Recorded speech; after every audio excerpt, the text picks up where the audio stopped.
আসসালামু আলাইকুম আমার দিনের বোনেরা, আমার দিনের ভাইরা ভালো আছেন তো? আলহামদুলিল্লাহ, আপনার বোন ভালো আছে। আজকে রান্না করব করলা ভাজি। তার সাথে উপকরণে নিয়েছি বোম্বাই ঝাল, হলুদ, লবণ আর পেঁয়াজ। প্রথমে আমি করলাটাই দিয়ে দেবো। বিসমিল্লাহির রহমানির রহিম।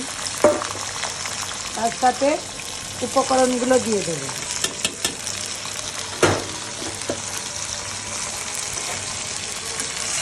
বন্ধুরা, করলাকে কেন তিতো বলা হয়?